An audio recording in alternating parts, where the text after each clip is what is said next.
and welcome to TENUN Fashion Week.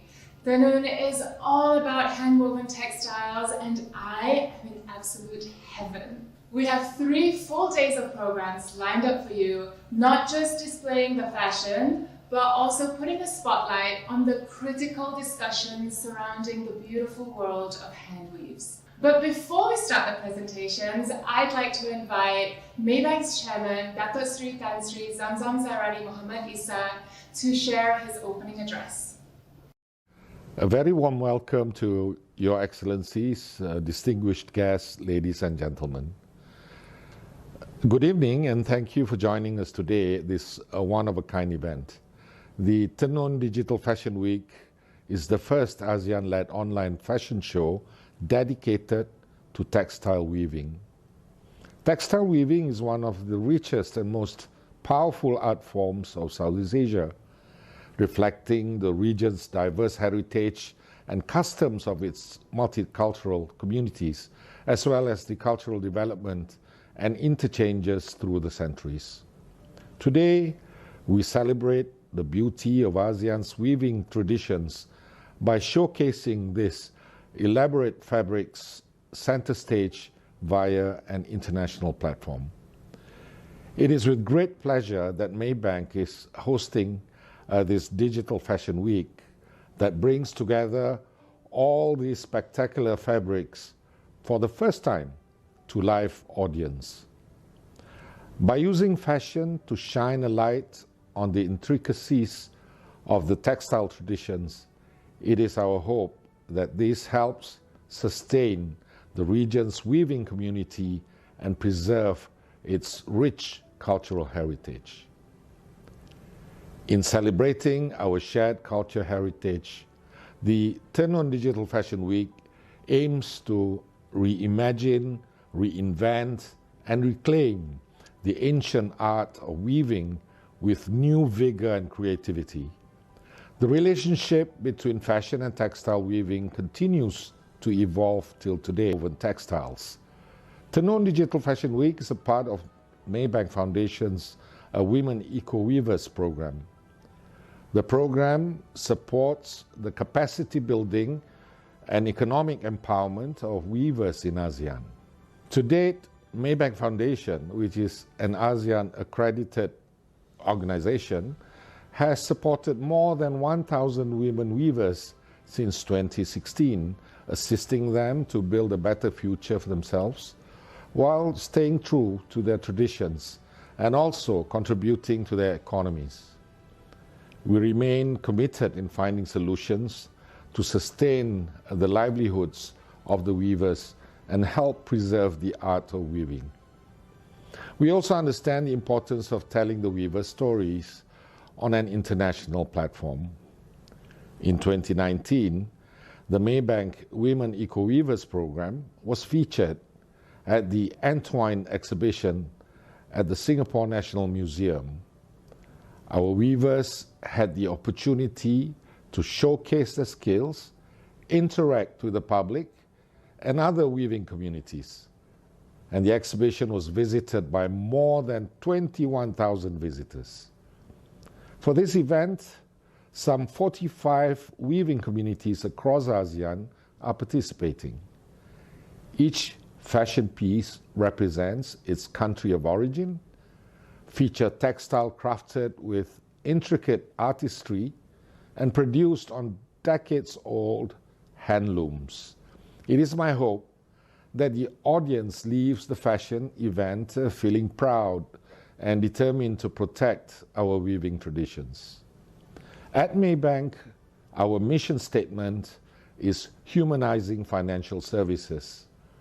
And in this respect, we strive to provide easy access to financial services and ensure economic empowerment wherever we operate.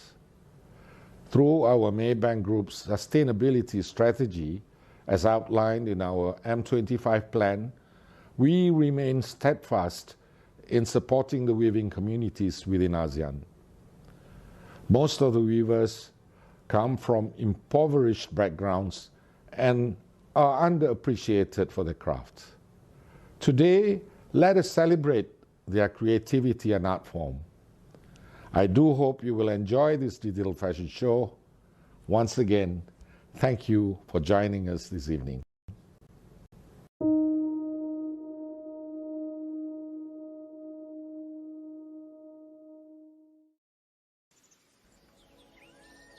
Weaving, an act of two separate threads interlaced at the right angle, a harmony of opposites.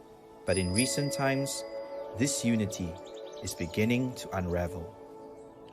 To preserve this beautiful tradition of ASEAN, Maybank Foundation realizes the need to approach this in a systematic manner where we analyze the needs and identify the right beneficiaries. The Maybank Women Eco-Weavers program is implemented with specific objectives and goals, building towards a systematic relationship to generate maximum sustainable impact for the weavers and their community.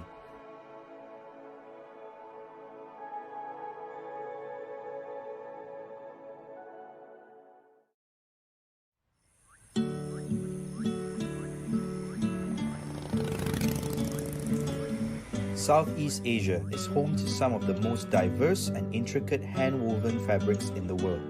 Weaving has a colorful history in this region marked by wars, trade, and beliefs. The language and artistry of traditional Southeast Asian weaving are as complex and layered, if not more, than those of the weavers. It is through them that we locate our identity as dwellers of the Malay archipelago, both old and new. By preserving the culture and knowledge of our ASEAN community, we preserve a piece of who we are and our identity. This is where Maybank Women Eco-Weavers comes in. The program promotes traditional woven textiles in a sustainable manner for women weavers across the ASEAN region in becoming economically independent whilst advocating financial inclusion. Our program is presently running in 4 countries: Laos, Cambodia, Malaysia, and Indonesia. By the end of the 5-month training period, the women are equipped with weaving skills and a weaving loom is presented upon graduation for them to continue weaving.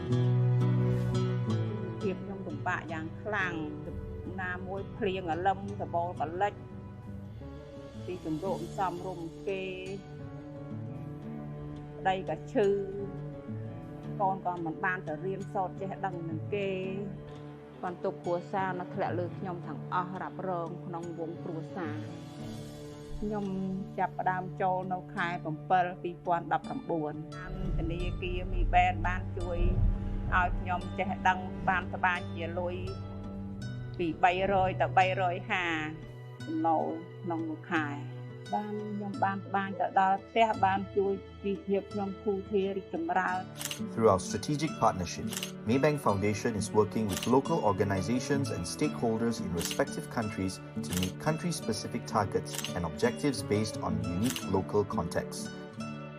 Eco-Weaver program allow us to enroll more women than we ever had before. Any woman interested in weaving, they can join the training program and begin their journey of weaving. And today we have the capacity and the chance to have even more women, to underprivileged women, to earn more income.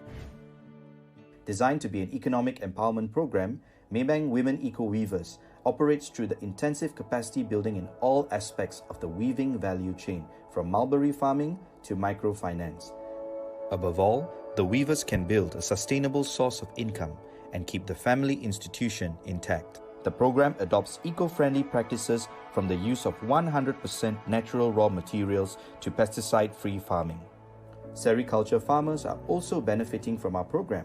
The farmers are essential to the weaving cycle since the silkworms only feed on the leaves of mulberry trees. Since our launch in 2016, Maybank Women Eco-Weavers has trained plenty of weavers, supported numerous sericulture farmers, and planted countless mulberry trees. By introducing economic stability into the lives of the weavers, they are breaking generational cycles of hardship.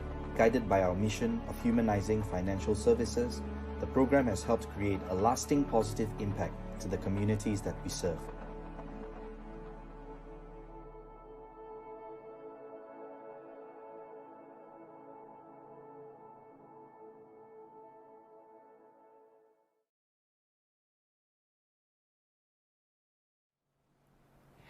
Thank you, Tan Sri, and it is truly so heartwarming to see the many great works of Maybank in bringing about sustainable change in weaving communities throughout ASEAN through its Maybank Women Eco-Weavers program.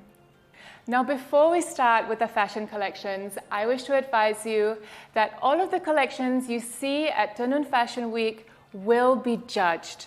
There will be 2 jury awards, the TENUN Best Collection and the Lakumas Most Innovative Weaves Awards.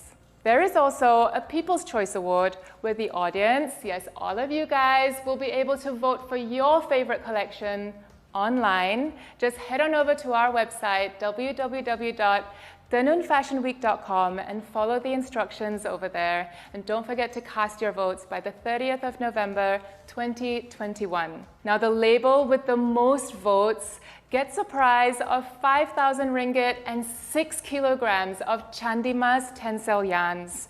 And this is brought to you by PT Lakumas, who are the co-developers and manufacturers of tencel yarns in Indonesia. Aligned with the quest to preserve traditional industries, many weaving communities throughout Southeast Asia have committed to keep heritage motifs and textiles alive.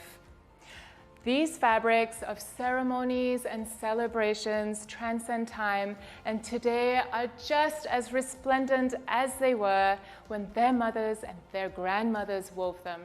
This first segment is dedicated to these timeless pieces.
As our parents nurture us so that we can develop the strong wings to fly, so similarly must craft artisans receive the support they need so that they too can flourish. The next segment is a hearty discussion about patronage and the woven cloth. We shall hear from the communities themselves, and thereafter we'll play back excerpts of discussions amongst a panel of organizations where we get to learn their missions, their values, and their activities. Enjoy the next segment. I think we have started to open the young generation eyes of our community, that only them can inherit the tradition of the weaving. So by having external donor support, I think we can reach them directly, give them some insights that weaving is a precious work, weaving it's a cool, it brings their indigenous values to the world, and no one can bring that instead of. See that in the past 3 years that our production's increased, our member has increased, our training, we're able to do more training and be able to not only train villagers, but also able to train our staff with the funding that we receive from these donors, be able to train our technical staff or building our technical more and more villages.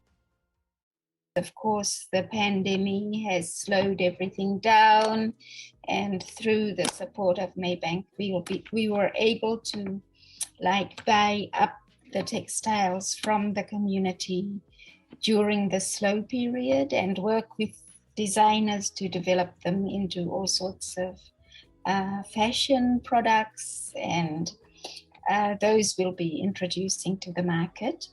But also we have been able to help them return to natural dyes, because in this place, it's very special that they are still planting all of their own cotton, but they use chemical dyes. So our work is strengthening their cotton production by improving the farming methodology of cotton, and also reintroducing natural dyes to them, so that their ancient culture can move on into the future, contributing to sustainable agriculture, sustainable fashion.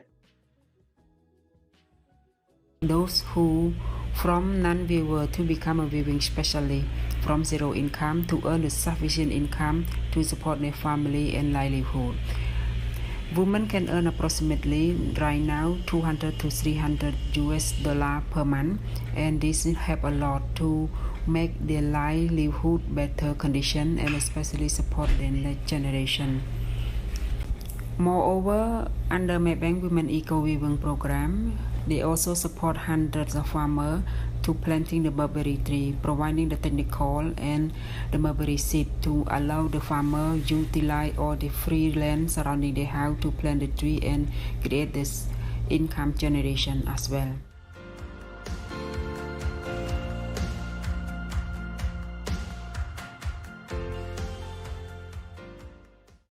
Hi everyone, a very warm welcome to our audience today, to our one of the panel session during our TENUN Fashion Week.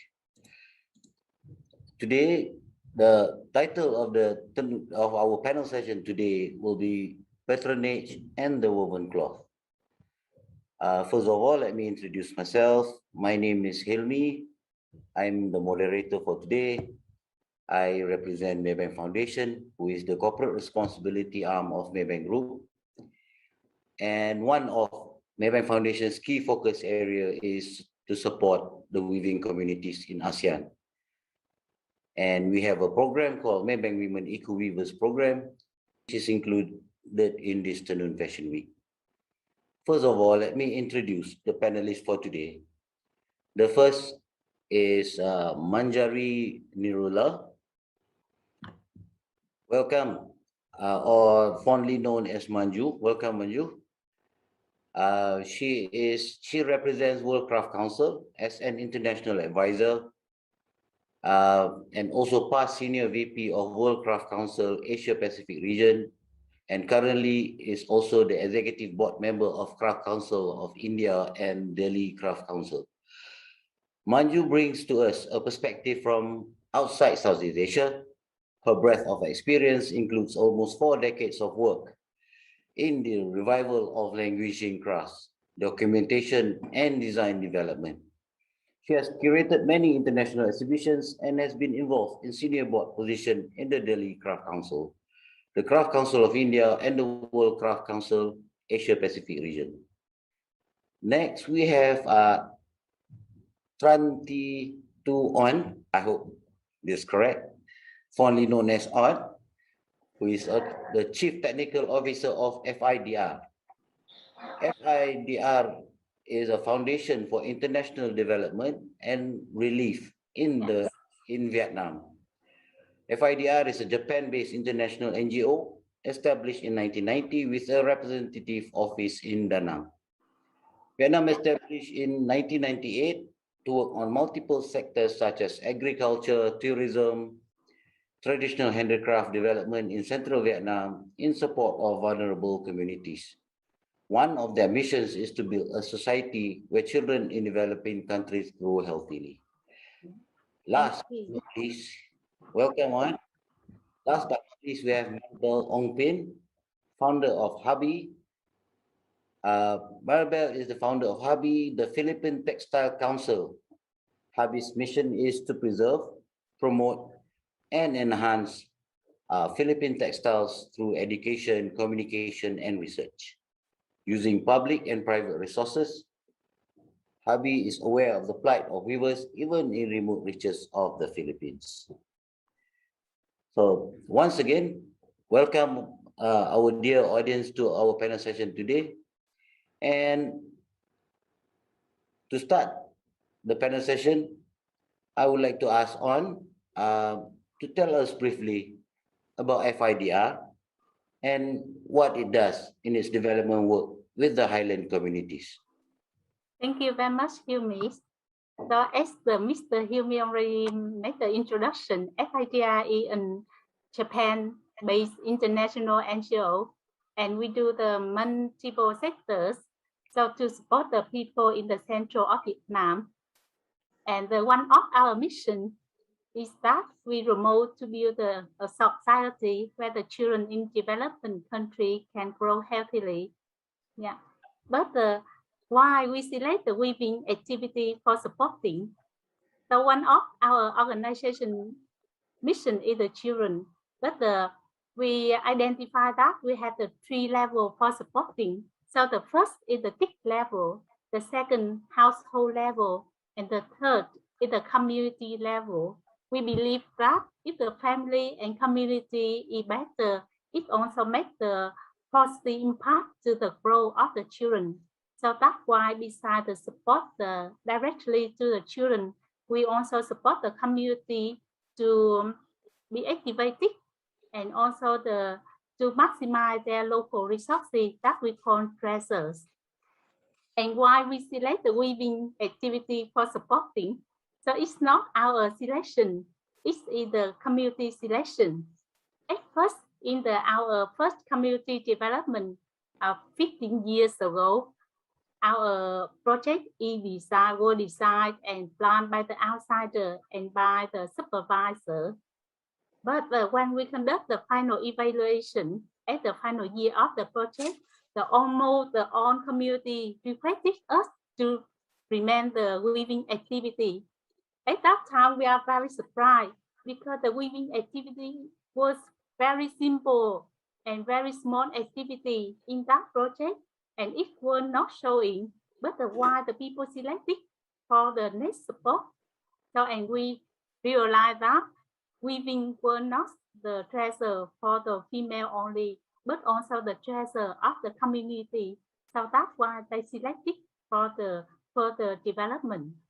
So our FIDR decided to support the weaving activity become the bigger project, and we recognize that. So the activity that selected by the community is run very well and can make a big impact to the other sector, other component, and also to the community development. So from that time, so on of the FIDR support, basically based on the selection of the community, based on the design of the community. Yeah. Thank you. Thank you, On. Yes, in any areas that we wanted to support, we need to know what the community wants, and indeed addressing what the community requires. Next, I would like to bring your attention to Maribel.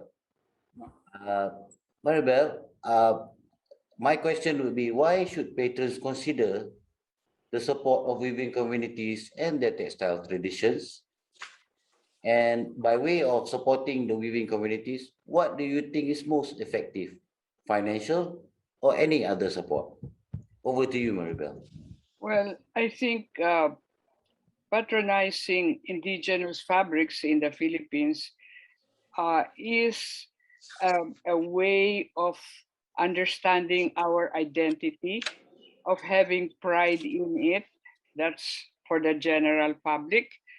But for the weavers, it is a way of giving them a status in society that is very important, because they are rural women and they are part of the rural economy. And if you help their craft, you're helping the weaving economy and you're empowering women. So that is important. That's nation building as far as we're concerned, through craft. Okay.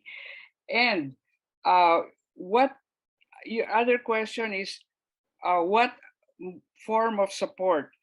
The form of support would be basically marketing, meaning giving them the opportunity to sell and to earn, which is of course financial, but it is a process. There is also another part where finances help. For example, when a weaving center suddenly gets destroyed by a calamity, you know that we have a number of typhoons in this country which are very destructive. And last year, we had 2 destructive typhoons that destroyed a weaving center, an important weaving center in Catanduanes, which is on an island on the eastern part of the Philippines, which now Habi is trying to help to put together a building. We have a possibility, but we will need funds to make that possibility a reality. Okay, this is a weaving community that weaves abaca. Abaca is one of our endemic plants. It is a fiber that's very strong. It's used for ropes and it's used for clothes. And it's used for many other things, including anti-erosion, electronic gadgets, etc.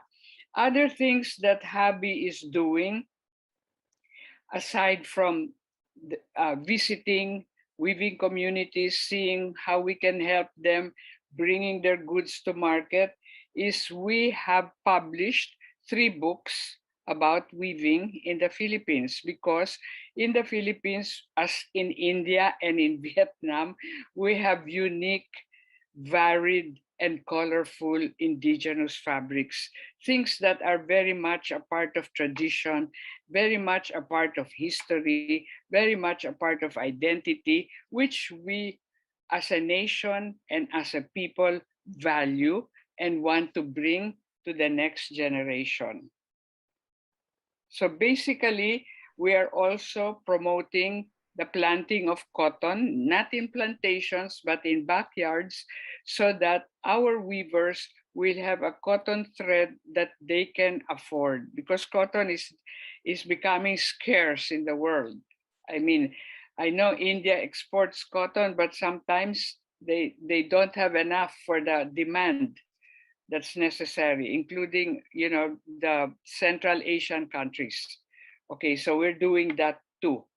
And of course, because of the pandemic, we have been doing online. We have a website which I would like to mention here. It's called habitextilecouncil.ph, which you might want to see. We have a directory of vendors and weavers there. And as I said, we have a list of our 3 books that we have published over the years. And we also have participated in the ASEAN Symposia, exchanging ideas with our Southeast Asian neighbors who also have the craft traditions of weaving. Thank you. Thank you, Maribel. Yes, this is, if I may say that in the Philippines, typhoons are named by the alphabet. Is that right? Yes, yes. Yeah. We're currently in M this year, huh? M. Yeah. Thank you for the insight on what's happening in the Philippines. And I would like to welcome Manju from India. We brought Manju from India specifically, outside of Southeast Asia, but still in Asia. And Manju, could you share with us your Handloom Day in India and why is this important? Thank you, Hilmi. Thank you very much for welcoming me. I'd like to say that the Handloom Day has been celebrated now since the last few years to mark the beginning of the Swadeshi Andolan, which happened in August 7th in 1905. So every year now on the 7th of August, we celebrate the National Handloom Day. This movement encouraged Indians to wear clothes woven by indigenous communities by their hands and denounce foreign-made apparel. So when it was done in 1905, this is what happened. So extending support to artisans and weavers to boost the handmade sector specifically, the production of khadi, handspun, and handwoven is being done. Vocal for local, rebranding of handwoven. We honor the weaving community and highlight the contribution of this sector in the socio-economic development of our country. We reaffirm our resolve to protect our heritage and to empower the weavers by instating pride in their craftsmanship. So this is the reason why the Handloom Day, the National Handloom Day, is now held. Thank you, Manju. I am quite interested to know the role of World Craft Council in terms of supporting the weaving communities, specifically in Southeast Asia at this current point.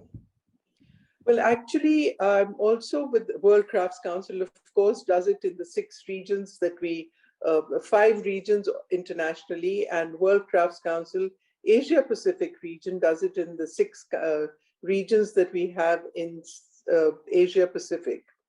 And specifically, I will now talk to you about what we do in India at the Crafts Council of India, where we bring lasting awareness of artisans and their crafts. We are engaged in building the lasting awareness through economic, social, cultural, environmental importance that we would like to give to the artisans and their craft. And CCI salutes the great Indian weaver with a special initiative to pull them out of the morass of poverty and destitution caused by this pandemic. Despite unsold stocks and looms falling silent, the weavers create their textiles each day with their own unique resources, and they remain undiminished. So despite the pandemic, we are still going through with the well-known weaving traditions that we have in India. Some of the things that we need help with are making the traditional weaves more contemporary. We need more accessibility of funds. We need more technology which should penetrate into their working, and we need to give them market intelligence. So all these things which are done at World Crafts Council Asia Pacific, and specifically in South Asia, in a country like India. Thank you. Thank you for a very insightful information on what you are doing with your weaving communities in India, especially, and also in Asia generally, Asia Pacific. I would like to bring your attention to what type of support other than financial support that you provide to your communities. Thank you, Hilmi, Mr. Hilmi. Yeah. So FIDR now is supporting the traditional weaving network in the central Vietnam.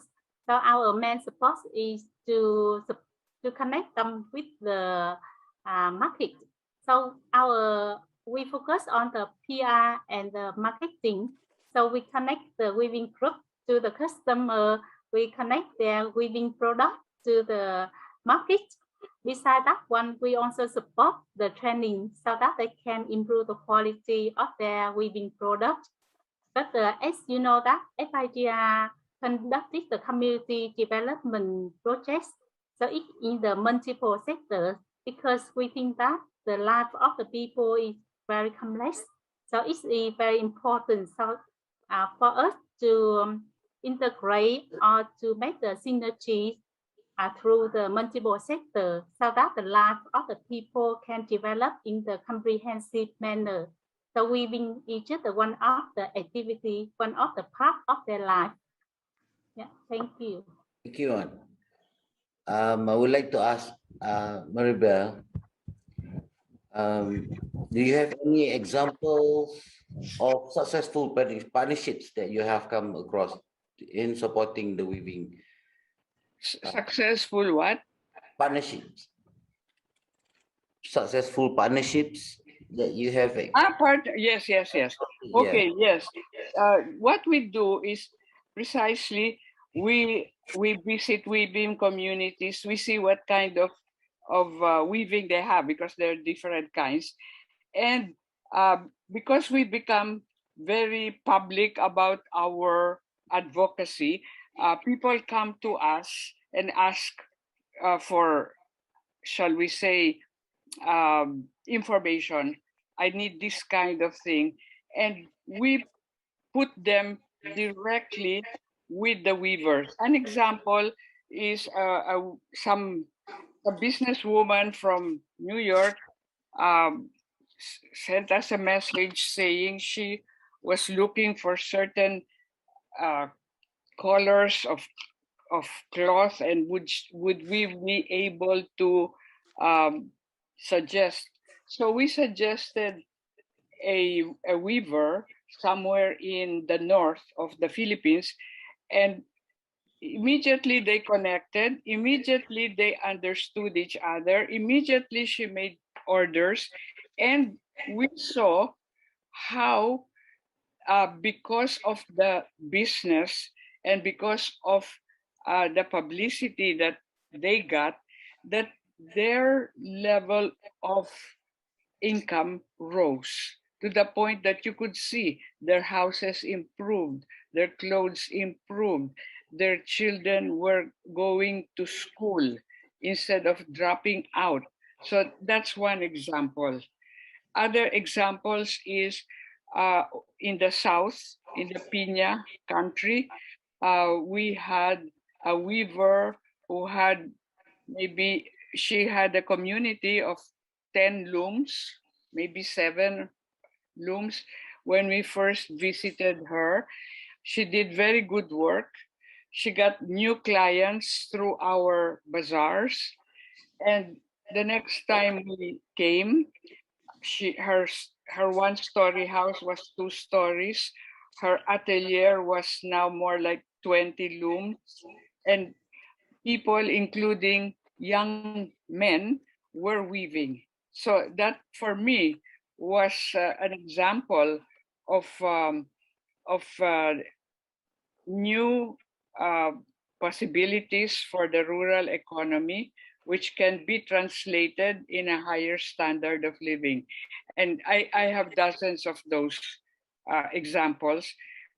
In other words, we like to connect the weaver with the market.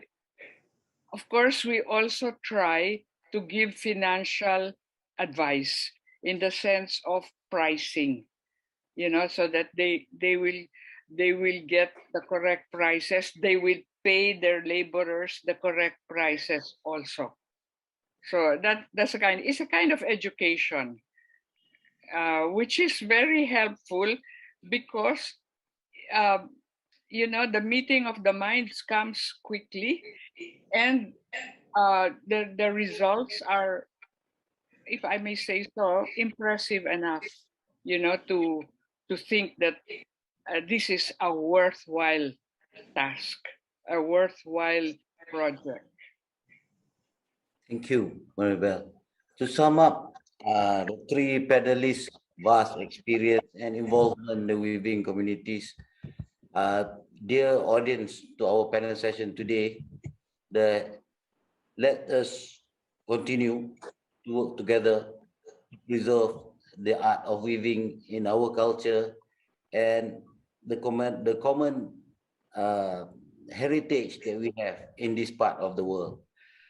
On behalf of the organizing committee, I would like to thank all my panelists today and hope to see you again. All the best. Thank you. Thank you. Thank you. Thank you very much. Thank you. I'm wearing this ensemble from Tosang Cotton Village, and I love how this faraway Thai community plays with colors and produces this edgy design. Hand-woven textiles dance to a new verve in this next segment of Fashion Collections.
It's like when it is hand woven and you work really, really closely with the community, it's how do I say it? It's something that really can't be created somewhere else, because when this work happens, it's that like not only you benefit from it, but the community benefits from it too.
I hope you're voting for your favorite collection online because I definitely will be. And check out this wonderful, incredible suit that I'm wearing from Color Silk Cambodia.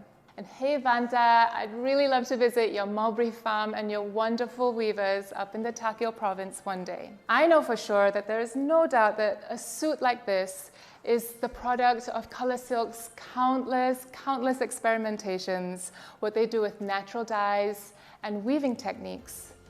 So of course, it is important to talk about innovation when it comes to traditional hand weaves. Many questions come to mind. How do we innovate? Where do we go to get resources? Can we continue to practice sustainability if we change the way that we work? Check out what our communities and experts have to say about this in our next segment.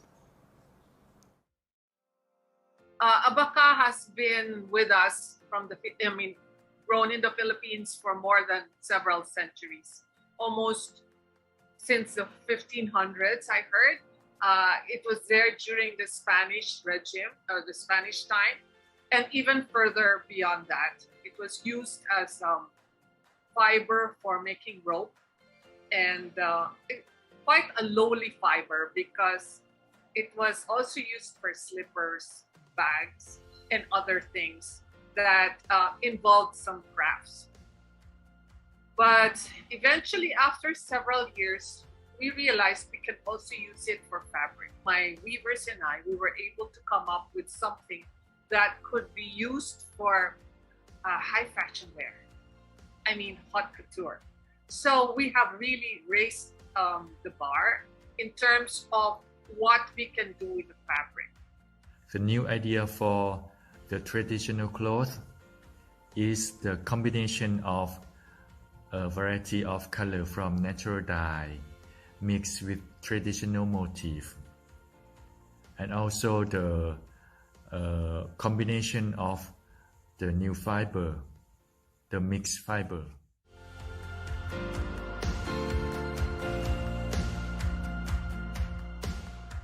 I'm Edric Ong. I'm the moderator for this panel discussion on the topic of innovation in handwoven textiles. To introduce myself, I'm president of APADA, the ASEAN Handicraft Promotion and Development Association, as well as the immediate past president of Society Atelier Sarawak, advisor and honorary member of World Crafts Council Asia Pacific region, honorary member of World Crafts Council. I am a designer, a curator, and author. This evening, I'm very pleased to have three very distinguished panelists with us to discuss on this particular topic. First of us from Indonesia. Thank you. Then we have Dr. Siti Chais Manchat, Vice President of World Crafts Council Asia Pacific region for Southeast Asia, but also an Achan, or a professor at Ubon Ratchathani University in Thailand. And of course, we have Ms. Celia Ilumba, who is director of the Philippine Textile Research Institute, or known as PTRI. So tonight in our short panel discussion, we will talk about the innovative use and the promotion of eco-friendly textiles through fibers, whether they are natural or man-made, natural dyes, and their impact on weaving communities. So let me first introduce our first panel speaker, Eric. Eric Halim has focused on supporting the development of Indonesian traditional textiles since 2018. Eric has brought PT Lakumas products to thousands of weavers within the region and abroad. Lakumas produces in collaboration with Lensing, Chandimas Tencel, sustainable yarn made from certified eucalyptus fibers. Good evening, Eric. Good evening, Edric. Nice meeting you. Thank you very much for joining us. Would you like to briefly introduce Tencel? Why is it considered eco-friendly? Why is it also a good alternative to a natural fiber, say like cotton? And who is currently using Tencel among the ASEAN weavers? Can you also tell us a little bit about what your hopes are for the future of Tencel, and what has been the international response to Tencel fiber so far by weavers as well as by customers worldwide? Okay, thank you very much, Edric, for introducing me. Let me explain a little bit about Tencel. We produce yarn we name it as Chandimas Tencel. It is made of lensing sustainable forest certified by FSC or PEFC. It has the advantage of being soft and lustrous. Unlike protein-based yarn, which tends to insulate heat and moisture, Chandimas Tencel regulates moisture, and it is the perfect material for warm and humid climate like Southeast Asia. It has excellent dye uptake, and it absorbs natural dye very well, even better than cotton. This is the example of natural dye batik from East Java. Tencel fiber itself is very versatile. It can be blended with other synthetics or natural fibers. In fact, we collaborate with silk farmers based in East Java to produce Tencel silk blended yarn to be woven by hand and processed into beautiful batik pieces like the one behind me. Chandimas Tencel has been used by thousands of weavers within the region, from Sumatra Songket, Batik Pekalongan, Ikat Sarong, and to Tenun Ikat in East Nusa Tenggara. Also, Mr. Edric has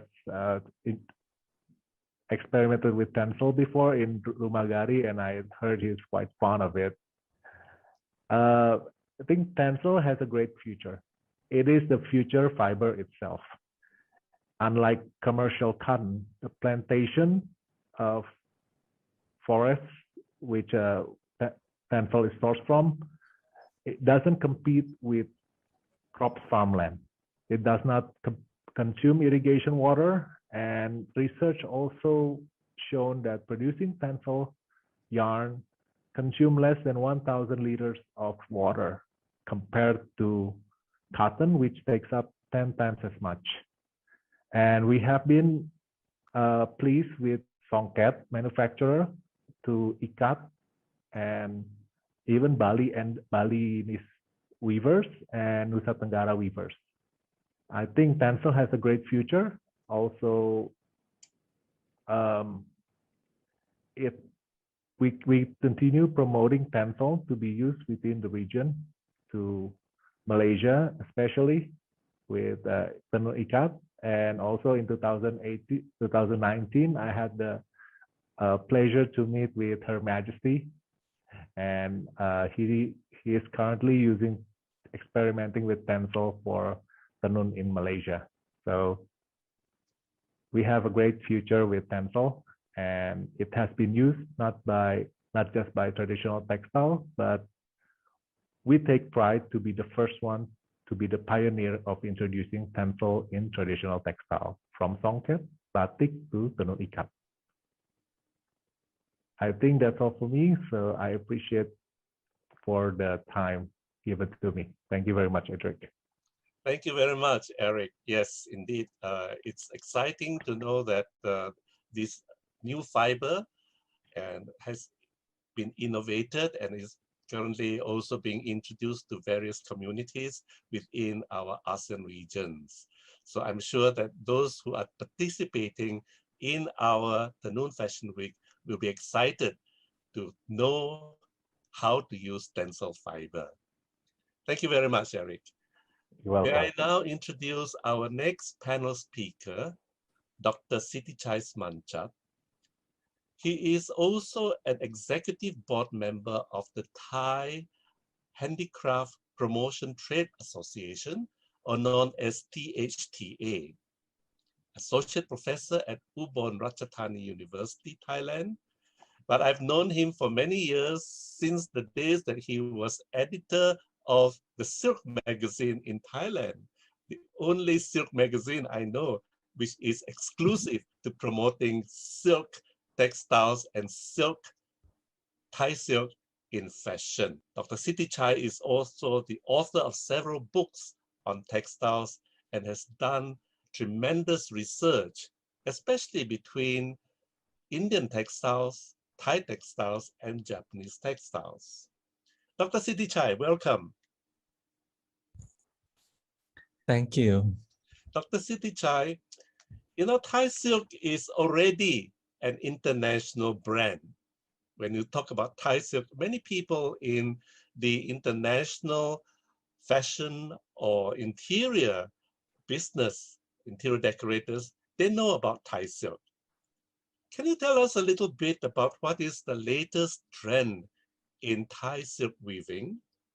And what is the current domestic market for Thai silk and its innovation in its kind of textile weaving, whether in its silk yarn or whether in its artistic expression? Dr. Siti Chai. Okay, thank you for the question. First of all, I would like to, because is the question is quite complex. Let me share with you in detail. First of all, internationally, they know Thai silk as the smooth as silk. It's just the plain one. And today, very happy to share with you for development of Thai silk. On the slide, you can see that Thai silk generally, traditionally, they prefer the very fine one, very smooth one. But recently, the development of decorative item, they prefer the texture, surface texture, and various kind of yarn. And also we have a research to combining various yarn together. On the screen of my presentation, I would like to share with you work of the oldest one, is Batik, that developed the elast design for ikat. That traditionally is just a small one and repeat the pattern. Later, after that, Associate Professor Papakon Sukontamani, she also developed in combination of the plant fiber as a wall hanging. And the ikat is transferred for a kind of painted the warp yarn into the pattern. And just the last one, Dr. Supavini also have a research, or Dr. Fon, she researched on iris seals, that the fabric generally you can see is a square form. It's already transferred to the free form. This is a new experiment in Thailand. And not only that, for the fiber, we have researched the new material line from the sugar cane to get the cellulose and try to develop that, because in Thailand, sugar cane is we have a lot of the problem of they burning the sugar cane field to get the sugar. So we try to make use and to make profit from the all material in the process of sugar cane. And I'm very happy to share with you that recently the developed Thailand Textile Institute, THTI, that on the slide you can see the sugarcane yarn project is under THTI. And THTI have MOU with CSTA for the promoting the fiber for the craft as well.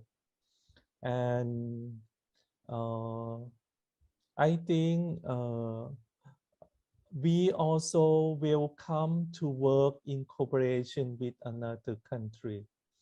Like in Indonesia, if you have a new yarn, would like to cooperate a kind of experiment further to get the new feature or the new texture of the fabric. We also can cooperate together. I'm very happy to organize and cooperate with all of you. And thank a lot for give a chance for Thailand to sharing the last stage development of Thai silk and Thai textile. Thank you. Thank you very much, Dr. Chai. As we fondly know you, Dr. Chai. Dr. Siti Chai Manchat from Thailand. It's wonderful to hear about what the market trend is for smooth silk, and the younger generation now experimenting with textures and combining silk with other fibers. It's exciting, Dr. Siti Chai, that with sugarcane also you are launching into a new innovative fiber. And I'm sure that our other panelists here, like Eric and Celia Ilumba from Philippines, would be very happy to collaborate with you on further development of expressions with Thai silk. Thank you very much. May I now welcome Dr. Celia Ilumba.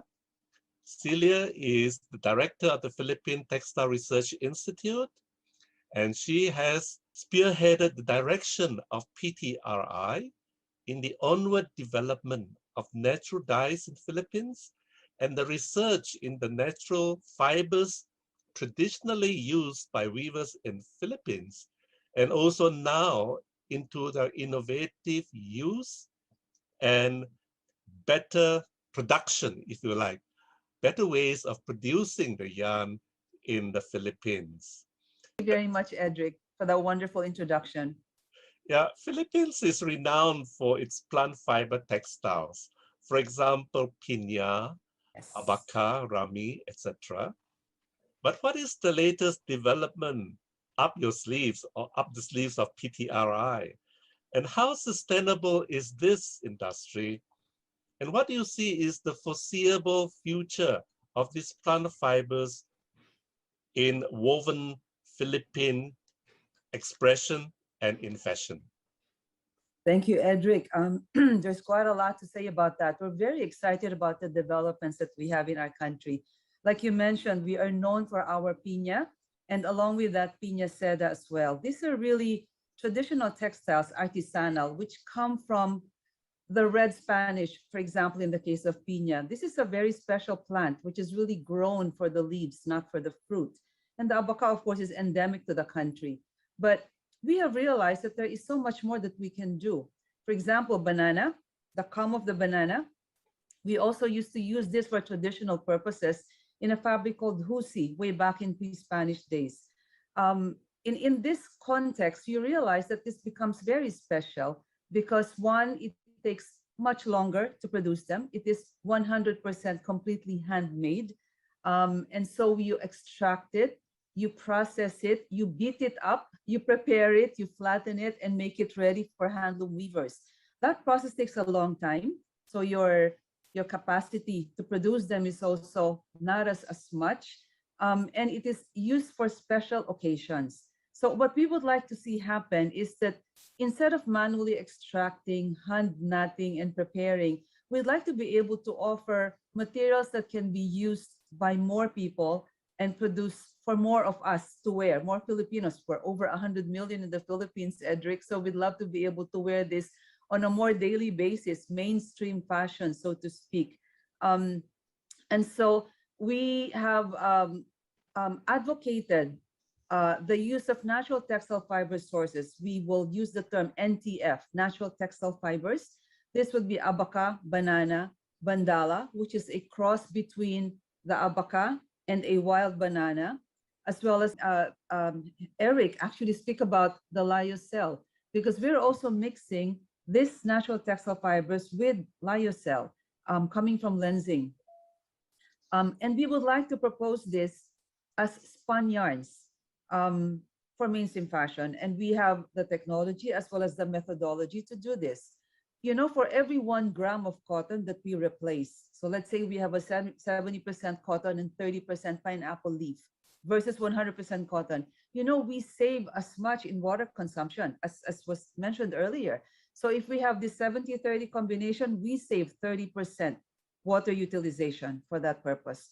So NTFs mean that we can use the byproduct of the plantation or fruiting pineapple, the Hawaiian and the Formosa varieties, to name some, and not the special red Spanish. It will always have a place in the hearts of the Filipinos as well as of the others around the world who love them.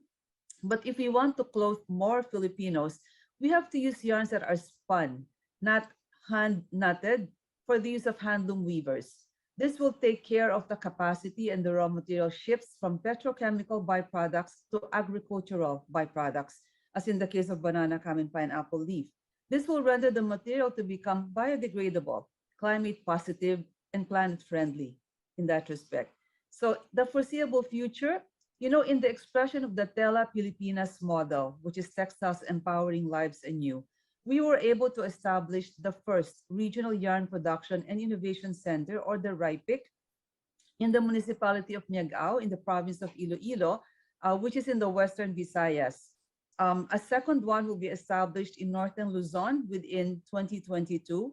We are in the process of working with handloom weavers and other crafters to teach them how to use the yarns, since most have been used to working with synthetics. So we have proposed the establishment of a number of RIPICs in various regions of our country. This will be supported by 10 NTFs and 10 bamboo textile fiber innovation hubs. If we're able, this will connect the supply chain with the handloom weavers and natural dye production hubs to provide a robust ecosystem, which will provide value addition at the local level. Thank you. Thank you. That is very exciting to hear, Celia. You know, it is a very short panel discussion, but we do hope that this will continue to be a bigger symposium of some kind in the near future, with the support of Maybank Women Eco Weavers and APADA, the ASEAN Handicraft Promotion and Development Association, working jointly with all stakeholders within the ASEAN region. So thank you all very much for listening in to us, and we hope that you will enjoy the fashion shows of our community weavers that's coming up. Good night. Check out this outfit made by the Longhouse Weavers of Rumah Gare in Malaysia, and it's designed by Edric Ong, hand-woven using Chandimas Tencel yarns. It is so wonderful to see these efforts being put into making more sustainable fibers. These next series of fashion videos really tugs at my heartstrings. And not only do these ladies work for their fabric, they are also the spokeswomen for their causes. And they became their own models in their own fashion videos. I think it's absolutely wonderful. It's so fun to watch, so please enjoy these videos.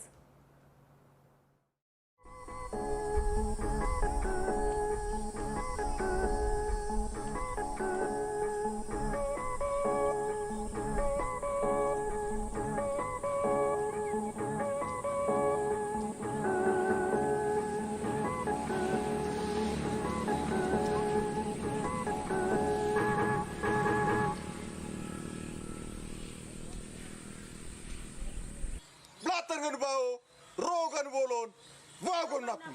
Wadi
Most of the hand-woven products is really segmented, I think, and I think in this modern day we should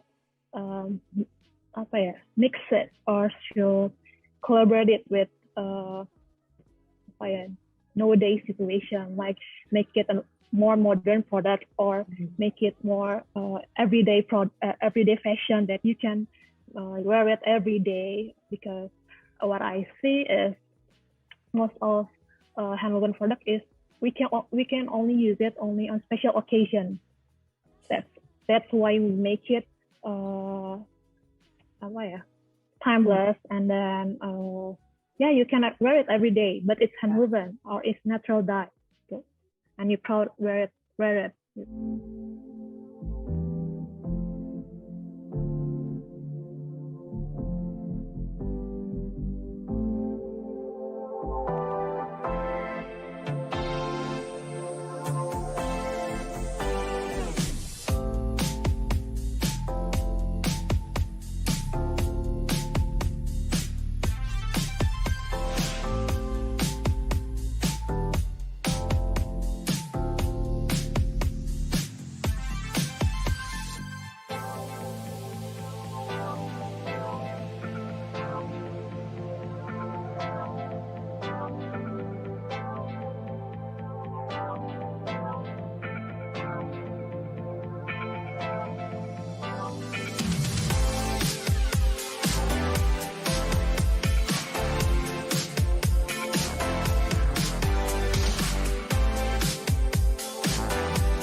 So I grew up around textiles. My mother was a weaver and she is from Laos. And so I began my graduate studies learning about the textiles of Laos and neighboring countries. And I found that, it's an outlet for women's creativity. It's a social mechanism, women weave together, and also it's a way that women can, earn an income and, earn some independence these days.